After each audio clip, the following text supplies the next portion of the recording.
Kilometre जे फ़ासिले ते देव मलीर में मौजूदु आहियूं। हिते अकबर शाह दरगाह जे जेको आहे 100 साल पुराणी दरगाह आहे।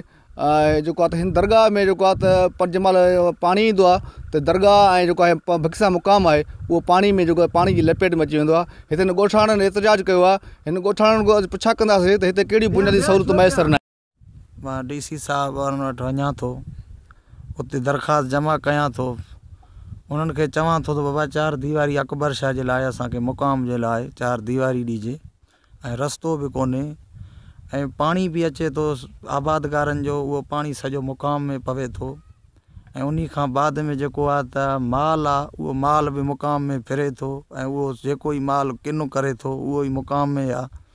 उन खां बाद में सादात 100 साल जी हिते दरगाह आहे अकबर शाह बुखारी बादशाह जी, जेको हे पूरी हिन तरवासियुनि खे यूसी मलीर दे मलीरान खे ख़बर आहे त हीअ दरगाह पुराणी आहे, क़दीमी दरगाह आहे ऐं ॻोठ बि हिते क़दीमी आहे ऐं उन्हनि खे जेको आहे स्कूल बि कोन्हे ऐं रस्तो बि कोन्हे, इस्पताल बि कोन्हे ऐं दरगाह जेकी बि आहे इन मुक़ाम में पाणी जे करे मुक़ाम सॼो ड्रही वियो आहे ऐं मुक़ाम मिटी जहिड़ो थी वियो आहे ऐं असां पाणी सुके त असां क़बरनि खे ग़रीबूं ॿधी करे दुआ घुरंदा आहियूं।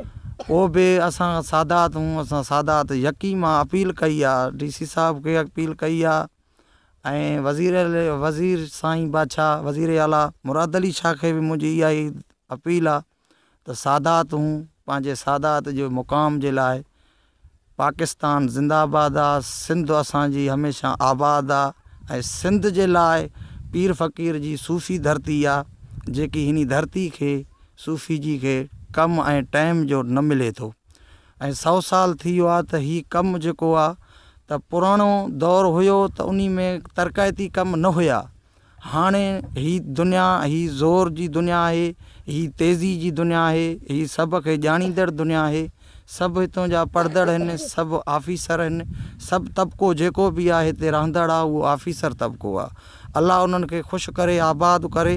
उन्हनि खे बि मां चयो आहे त चई तरक़ाइती कम अञा आया न आहिनि, जे तरक़ाइती कम आया त ही तव्हांखे कमु कराए ॾींदासीं, पर इन ॻाल्हि खे मुंहिंजी हयाती पंहिंजी खे त 32-33 साल मुंहिंजी उमिरि आहे, पर मूंखे 18 साल आहे त मां हिते इन मुक़ाम जे लाइ कोशिशि कयां थो त मुंहिंजो हे मुक़ाम बणिजी वञे, सिंगारजी वञे, पर 18 साल में मुंहिंजी उमेद क़ाइमु न थी आहे। अञा मूंखे एतिरो दर्दु आहे त हिन दरगाह जे लाइ मूंखे कुझु ई न मिलियो आहे। मां सादात सैयद आहियां, DC साहब खे मां अपील बि कई आहे, कई DC साहब ईंदा आहिनि, उन्हनि खे अलाह ख़ुशि करे बचनि में, पर मुंहिंजो कमु न कंदा आहिनि। असां सादात हमेशह दुआगा आहियूं ऐं हिन 4 दीवारी जे लाइ मूं कंहिं जी दुनिया जे लाइ नथो चवां, मां पंहिंजी हिन दुनिया जी सचाई जे लाइ चवां थो त असांखे हिन दुनिया में वञिणो आहे ऐं हिन दुनिया में मोमिन सखी हूंदो जेको हिन मुक़ाम खे बरसाईंदो ऐं ड्यूटी ॾींदो, ख़िदमत कंदो।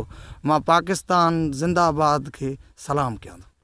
100 साल खां मथे थी वियो आहे, असां नंढा हुआसीं जो असां हिन खे ॾिसंदा अचूं, असांजो बि उमिरि हाणे 70 साल ते पुॼी विया आहियूं। असां हिन दरगाह में न को सहूलियत आहे, न को भित आहे, न को रोड आहे, का शइ कोन्हे। दरगाह खे वॾो टाइम थियो, अञा हिन जो को कमु नथा कराइनि।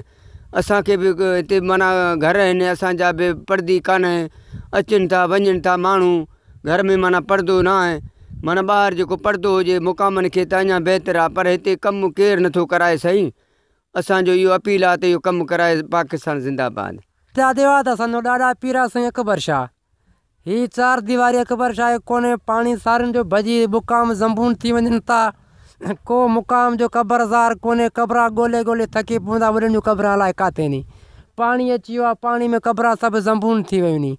गवर्नमेंट खे इहा अपील आहे DC साहब खे त असांजी 4 दीवारी मिले, साईं अकबर शाह जो रोज़ो मिले ऐं रोड मिले, सम्झे साईं। हाणे असांजो हुकुम आहे ऐं अर्ज़ु आहे DC साहब खे त इहा असां सां अपील में गॾिजनि। न थियो इहो असां सां, मूं DC साहब न ॾिनो त आप एतिराज़ कबो, रोडनि ते निकिरी अचिणो पवंदो। साल खां मथे साईं थी वियोसीं, पर्दी बर्दी न थियो, असां नंढड़ा हुयासीं त 100 साल खां मथे थियो आहे। हिन दरगाह खे असां ॾिसी निदा अचां त नंढड़ा 4 दीवारी कोन्हे, न रोड आहे न छा आहे, साईं जो सहूलियत कुझु बि न आहे। जेको एतिजाज कंदड़ जूं ॻाल्हियूं ॿुधियूं, हिननि जो इहो चवणु आहे त दरगाह अकबर शाह जेको आहे 100 साल पुराणी दरगाह आहे। हिननि DC साहिब खे अपील कई आहे, गुज़ारिश कई आहे त हिन दरगाह ऐं मुक़ाम जी 4 दीवारी ऐं रोज़े जो कमु कराए, असांजी जेकी परेशानियूं आहिनि उहो ख़तमु कयूं वञनि। नज़ीर मिराणी, सोच TV, कंदकोट।